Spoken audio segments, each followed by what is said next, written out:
students, my name is Radhika Maheshwari. I am assistant professor in Biyani Group of Colleges. Our today's lecture topic is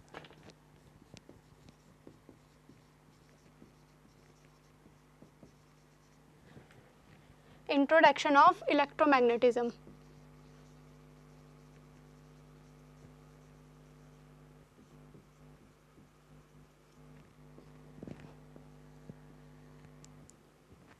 In Rajasthan University syllabus in BSc first year, we have 3 papers.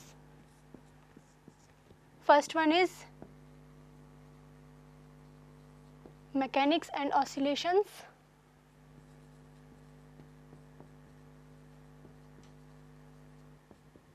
Second one is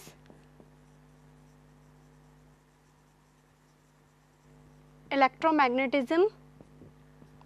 Third one is Optics. Today we are going to start the Electromagnetism second paper.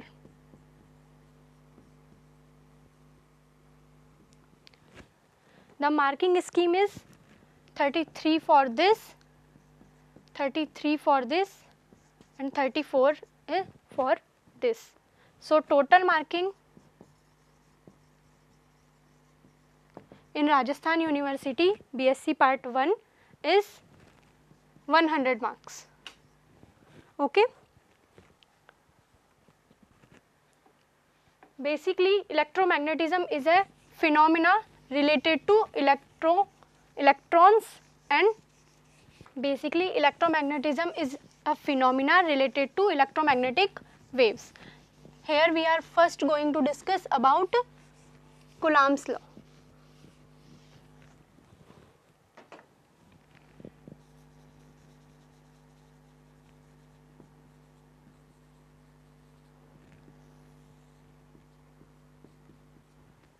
Coulomb's law क्या चीज़ है?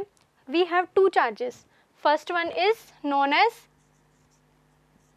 source charge. Second one is known as test charge. Story क्या है इसकी? We have 2 charges like Q and Q dash. कोई भी charge अपने आसपास एक फील्ड क्रिएट करता है. अगर वो एक पॉजिटिव चार्ज है तो वो अपने आसपास बाहर निकलता हुआ फील्ड क्रिएट करेगा लाइक दिस. ठीक है. और अगर यहाँ पे कोई नेगेटिव चार्ज होता तो जो फील्ड होता वो हमारा इस डायरेक्शन में होता. ठीक है. तो हर चार्ज जो है वो अपने आसपास एक फील्ड क्रिएट कर लेता है जिसे हम इलेक्ट्रिक फील्ड बोलते हैं. ठीक है. तो इस इलेक्ट्रिक फील्ड के रेंज में अगर कोई भी दूसरा चार्ज आ रहा है तो वो क्या करेगा? एक फोर्स फील करेगा जिसको हम रिप्रेजेंट करते हैं कूलाम्ब फोर्स से. ठीक है. या कूलाम्ब्स लॉ या कूलाम्ब फोर्स, दोनों एक ही चीज़ है, एक ही बात है ये. ठीक है. तो यहाँ पे क्या हो रहा है? ये हमारा एज ए टेस्ट चार्ज काम करेगा और ये एज ए सोर्स चार्ज. जिसके रेफरेंस में हमें स्टडी करनी होती है वो हमारा सोर्स चार्ज होता है. ये चीज़ हमेशा याद रखनी होती है कि जो भी चार्ज हम ले रहे हैं जिसके रेफरेंस में हमें स्टडी करनी है उसको हम बोलेंगे सोर्स चार्ज. वो कुछ भी हो सकता है, क्यू हो सकता है, Q dash, Q double dash, Q not, everything. Positive type का भी हो सकता है, नेगेटिव टाइप का भी हो सकता है. ठीक है.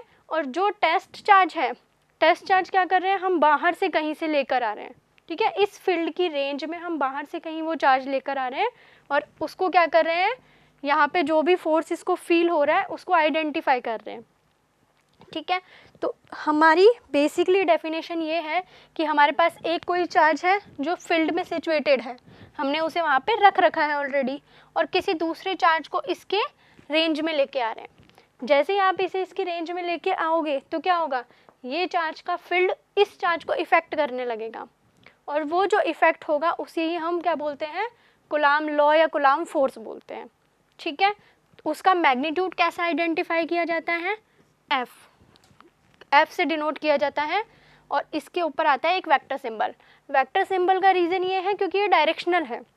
ठीक है. ये फोर्स जब भी लगेगा एक डायरेक्शन में लगेगा, तो इसलिए हम यहाँ पे ये वेक्टर सिंबल लगाते हैं, ठीक है। क्वांटिटी इसकी क्या होती है, के कांस्टेंट है। जो के की वैल्यू होती है वो होती है 9 × 10⁹ newton metre square upon coulomb square, ठीक है। देन उसके बाद में यहाँ पे आता है मैग्नीट्यूड ऑफ चार्ज। चार्ज का मैग्नीट्यूड कौन सा, first one is source charge, second one is test charge. दोनों को यहाँ पे लिख देंगे क्यू डैश डिवाइडेड बाय, अब ये दोनों चार्जेस हैं तो किसी एक पर्टिकुलर डिस्टेंस पे रखे हुए होंगे, तो वो जो डिस्टेंस है यहाँ से यहाँ तक की, जिसे हम रिप्रेजेंट कर रहे हैं आर से, ठीक है। अगर आपने आर से रिप्रेजेंट किया है तो हम यहाँ पे आर स्क्वायर लिखेंगे, और अगर हमने इसे यहाँ पे ए स्क्वायर से रिप्रेजेंट किया है तो हम इसे क्या लिखेंगे, ए स्क्वायर। तो जो भी डिफरेंस होगा इन दोनों के बीच की जो डिस्टेंस होगी वो यहाँ पे लिखी जाती है हमेशा, तो यहाँ आ जाएगा आर स्क्वायर। तो ये हर बार ये कंपलसरी नहीं है कि आप यहाँ पे क्यू और क्यू डैश या इस तरीके की ही कोई वैल्यू ले, आप वैल्यू कुछ भी ले, मैग्नीट्यूड आएगा यहाँ पे। तो ये आपका फोर्स की वैल्यू हो गई, जिसे हम बोलते हैं कूलम फोर्स। यहाँ पे एक पोजीशन वेक्टर या डायरेक्शनल वेक्टर भी आता है आर कैप। ये आर कैप हमें क्या बता रहा है, ये फोर्स की डायरेक्शन बता रहा है। लाइक जैसे आपने यहाँ पे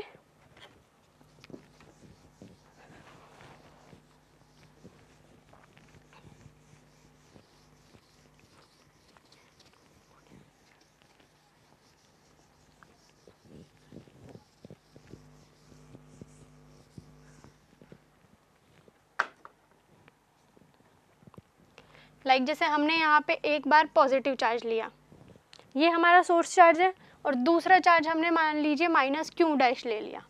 तो अब इन दोनों के बीच में एक अट्रैक्शन फोर्स लगेगा, और अट्रैक्शन फोर्स जो होगा उसकी डायरेक्शन होगी नेगेटिव चार्ज की तरफ, तो हमारी फोर्स की डायरेक्शन इधर होगी, ठीक है।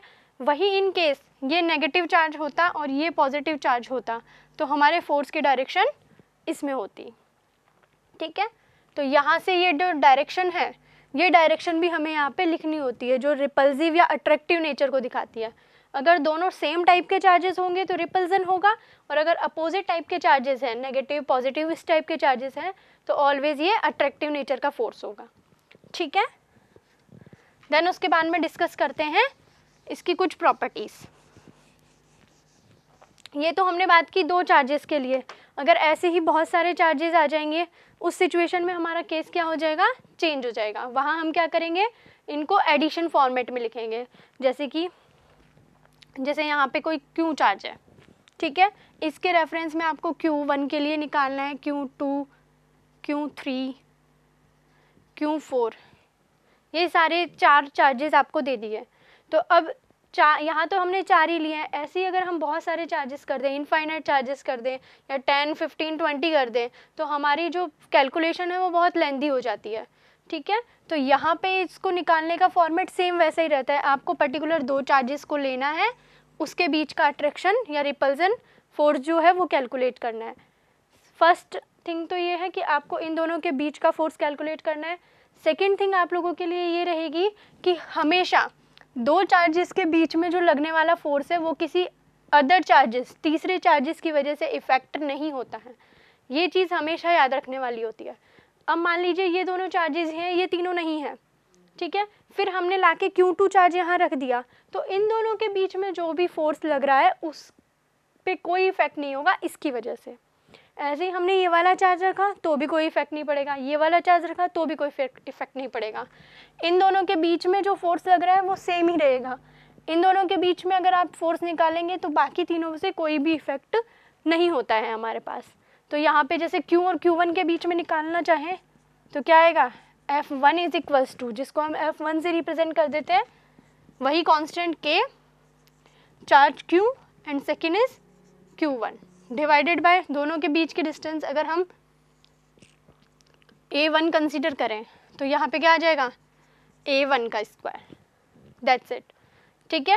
डायरेक्शन आर कैप या आर कैप या ए कैप, A1 कैप लिख सकते हैं इसको, क्योंकि हम यहाँ पे इसे A1 से रिप्रेजेंट कर रहे हैं, ठीक है। फोर्स F2 कैसे निकालेंगे, Q और Q2 के बीच में, ठीक है, Q एन Q2 आ जाएगा, यहाँ पे A2 का स्क्वायर हो जाएगा और इसको आ जाएगा A2 कैप। सिमिलर वे में भी हम एन एफ एन तक निकाल सकते हैं। अगर यहाँ पे एन चार्जेस रख दिए जाएँ तो हम एफ एन के लिए निकाल सकते हैं। क्या हो जाएगा, एफ एन वेक्टर के Q N upon A N का स्क्वायर ए एन कैप। इन सब का आप एडिशन कर दीजिए, f is equals to F1 vector plus F2 vector plus F3 vector Fn vector तक। तो ये क्या कर देगा, कंबाइंड सिस्टम का हमें क्या कर देगा, फोर्स दे देगा। जो भी यहाँ पे फोर्स कैलकुलेट हो रहा है वो इन सब के सिंगल एडिशन से आ जाएगा। एक चीज़ और आप यहाँ पे ध्यान रखेंगे कि जो भी हमारा रेफरेंस पॉइंट है उसी के बेसिस पे हमें बाकी सारी चीज़ें निकालनी होती है। अगर आप अपना रेफरेंस पॉइंट गलत चूज़ कर रहे हैं तो आपकी वैल्यूज़ गलत आएंगी, ठीक है। लाइक जैसे मैंने बोला है कि आपको फोर्स इसी के रेफरेंस में कैलकुलेट करना है, चार्ज क्यू के रेफरेंस में कैलकुलेट करना है, तो ये हमारा सोर्स चार्ज होगा और ये जो बाकी रिमेनिंग है ये सब टेस्ट चार्ज होंगे, ठीक है। इसके अलावा हमेशा इसी के साथ में आपको डिस्टेंस देखनी है। ऐसा नहीं कि आपको Q और Q2 के लिए निकालना है फोर्स और आप इन दोनों के बीच की डिस्टेंस देख रहे हैं, ये नहीं करना है। हमेशा ये ध्यान रखना है कि जो डिस्टेंस आएगी वो आपकी सोर्स चार्ज और टेस्ट चार्ज के बीच की आएगी। ऑलवेज आपको ये चीज़ रिमेंबर रखनी है, ठीक है। ये हमारा कुलाम्स लॉ या कुलाम फोर्स का कॉन्सेप्ट है, ठीक है। नेक्स्ट हम बात करते हैं हमारे इलेक्ट्रिक फील्ड की।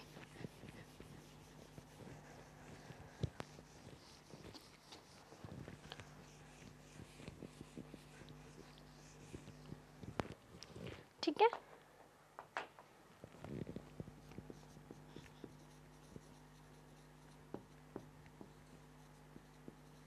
इलेक्ट्रिक फील्ड को डिनोट करते हैं E से। ये भी डायरेक्शनल नेचर का होता है। यहाँ पे हमारे पास इलेक्ट्रिक फील्ड दो टाइप का होगा। First one is for positive charge, second one is for negative charge या नेगेटिव क्यू, ठीक है। अभी जैसे मैंने आप लोगों को बताया कि पॉजिटिव चार्ज में तो क्या होता है, फील्ड लाइंस बाहर की तरफ जाती हैं इस तरीके से,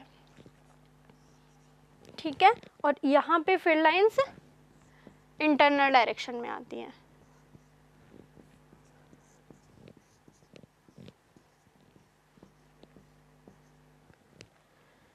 ठीक है, तो अब इलेक्ट्रिक फील्ड कैसे कैलकुलेट करेंगे। सिंगल चार्ज की वजह से तो हम इलेक्ट्रिक फील्ड कैलकुलेट नहीं कर सकते हैं। इसको कैलकुलेट करने के लिए जो इसका मैग्नीट्यूड निकालते हैं ना हम, E की वैल्यू जो होती है वो होती है K Q upon R square. अब ये R क्या चीज़ है, R है हमारे पास जो भी हम एक्सटर्नल टेस्ट चार्ज यहाँ लेके आएंगे, external test charge like Q0 मैं यहाँ पे लेके आ रही हूँ, ठीक है। तो जब हम Q0 चार्ज को इसके पास में लाएंगे तो ये क्या करेगा, एक फील्ड इसने अपने आसपास क्रिएट किया हुआ है, ये फील्ड इस पे अप्लाई होगा। तो जब ये फील्ड इस पे अप्लाई होगा तो यहाँ पे दोनों के बीच में कुछ डिस्टेंस होगी, ये चार्ज और ये चार्ज के बीच में, जिसको हमने कंसिडर किया है R, ठीक है। तो K Q upon R square हमारे पास वैल्यू आएगी। एक चीज़ इसमें नोटिस करने वाली ये है कि हमारा जो इलेक्ट्रिक फील्ड है वो ओनली डिपेंड कर रहा है हमारे सोर्स चार्ज पे। हाँ देखिए, ये सिर्फ किस पे डिपेंड कर रहा है, सोर्स चार्ज पे डिपेंड कर रहा है। यहाँ पे टेस्ट चार्ज से कोई भी रिलेशन हमारे पास नहीं है। यानी आप Q0 लीजिए या Q डैश लीजिए, Q डबल डैश लीजिए, किसी भी टाइप का आप टेस्ट चार्ज लीजिए, इस चार्ज का फील्ड चेंज नहीं होगा। इसके वजह से जो इलेक्ट्रिक फील्ड क्रिएट हो रहा है, जो इसकी वजह से इलेक्ट्रिक फील्ड जनरेट हो रहा है वो सेम रहेगा, ठीक है। तो ये हमारे पास इलेक्ट्रिक फील्ड की मैग्नीट्यूड आ गया, ठीक है। उसके बाद में इसमें भी सेम वही डायरेक्शन होती है R कैप। अब डायरेक्शन क्या होगी, डायरेक्शन हमारी वही सेम फोर्स वाली डायरेक्शन होगी। जिस डायरेक्शन में हमारा फोर्स एक्टिंग में होगा उसी डायरेक्शन में हमारा फील्ड होगा, इलेक्ट्रिक फील्ड होगा। लाइक जैसे Q0 है, अगर नेगेटिव चार्ज है और ये पॉजिटिव चार्ज है तो पॉजिटिव नेगेटिव की तरफ शिफ्ट होता है, तो हमारी फील्ड की डायरेक्शन इस तरफ होगी, ठीक है। और अगर ये पॉजिटिव और ये नेगेटिव होता है तो हमारी फील्ड की डायरेक्शन इसमें होती, इस टाइप में होती, ठीक है। इसी फॉर्मूला को हम फोर्स के फॉर्मेट में भी कन्वर्ट कर सकते हैं। कैसे, अगर हम ऊपर नीचे Q0 से मल्टीप्लाई कर दें, ठीक है, K Q upon R square R cap multiply by Q not. Q not क्या चीज़ है यहाँ पे, जो हमने टेस्ट चार्ज लिया है वो है, ठीक है। तो अगर आप इसे क्यू नॉट से मल्टीप्लाई एंड डिवाइड कर देते हैं तो हमें क्या मिलेगा, इलेक्ट्रिक फील्ड वेक्टर के Q naught upon R square. इसको हम किससे रिप्रेजेंट करते हैं, एफ से रिप्रेजेंट करते हैं। तो एफ वेक्टर अपॉन, यहाँ पे ये एडिशनल क्या बच गया, क्यू नॉट बच गया, क्यू नॉट, ठीक है। तो ये हमारा फॉर्मूला जो है इलेक्ट्रिक फील्ड का वो फोर्स की फॉर्मेट में आ गया। तो अगर आपको फोर्स गिवन हो तो आप डायरेक्टली इलेक्ट्रिक फील्ड कैलकुलेट कर सकते हो, या फिर अगर आपको दो चार्जेस गिवन हो तो भी आप इलेक्ट्रिक फील्ड कैलकुलेट कर सकते हो। ये दोनों फॉर्मूलाज हमारे पास हैं, ठीक है। इनकी जो यूनिट होती है इलेक्ट्रिक फील्ड की यूनिट, इलेक्ट्रिक फील्ड की यूनिट होती है वोल्ट पर मीटर या फिर न्यूटन पर कूलाम। ये दोनों हमारे पास इसकी यूनिट होती है। न्यूटन पर कूलाम तो हमारी फोर्स अपॉन चार्ज के फॉर्मेट में आती है, और वोल्ट पर मीटर हमारे पास ये वाले फॉर्मेट से आती है। आप इसे इजीली कैलकुलेट करके देख सकते हैं। तो आप ये दोनों फॉर्मूलाज को यूज़ करके क्या कर सकते हैं, इलेक्ट्रिक फील्ड की वैल्यू कैलकुलेट कर सकते हैं किसी भी सिस्टम के लिए। एंटायर सिस्टम के लिए हम इलेक्ट्रिक फील्ड कैलकुलेट कर सकते हैं by using both these formulas, ठीक है। इसके बाद में हम थोड़ा सा और इस पर डिस्कशन करते हैं कि अगर आपको कोई सिस्टम दे दिया जाए तो आप किस तरीके से उसके लिए इलेक्ट्रिक फील्ड कैलकुलेट करेंगे, आप उसके लिए किस तरीके से कूलाम फोर्स निकालेंगे।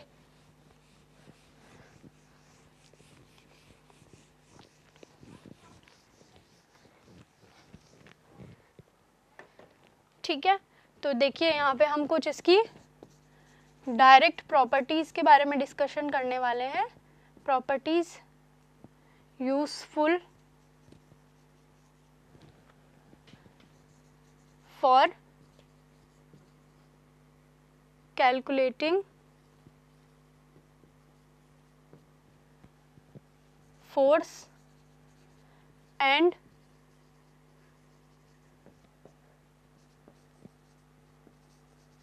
इलेक्ट्रिक फील्ड, ठीक है। फर्स्ट प्रॉपर्टी है हमारे पास, अगर हमारे पास कोई चार्ज नहीं है, ठीक है, अगर Q will be zero then force will be zero. Like हमने यहाँ पे एक Q चार्ज रख रखा है, ठीक है, लेकिन इसके एटमॉस्फेयर के अंदर कोई भी दूसरा चार्ज आ ही नहीं रहा है। यहाँ पे एक Q क्या है, टेस्ट चार्ज है। तो अगर हमारे पास यहाँ पे कोई टेस्ट चार्ज आ ही नहीं रहा है इसके एटमॉस्फेयर के अंदर, तो हम उसके लिए फोर्स को क्या बोलेंगे, ज़ीरो बोलेंगे। सेकेंड थिंग इज दैट अगर चार्ज सिमेट्रिक है, charge is symmetric, then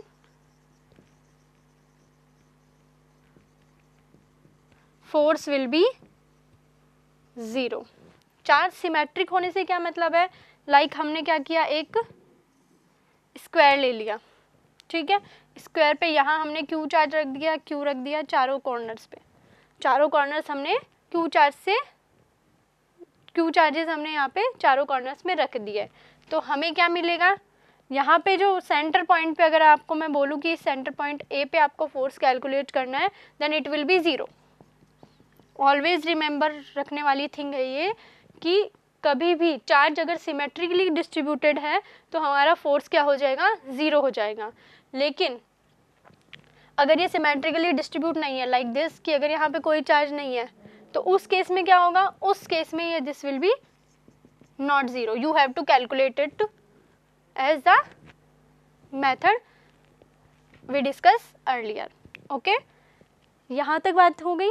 then उसके बाद में सेम चीज़ अगर हमारे पास ट्राइंगल है, ठीक है, इक्विलेटरल ट्राइंगल है, इक्विलेटरल ट्राइंगल में अगर हमने यहाँ पे तीनों कॉर्नर्स पे Q चार्ज रख दिया और सेंटर पे अगर मैं आपसे फोर्स कैलकुलेट करने के लिए बोलूँ, तो आप इस वीडियो को पॉज कीजिए और इसको कैलकुलेट करके बताइए कि कितना होगा,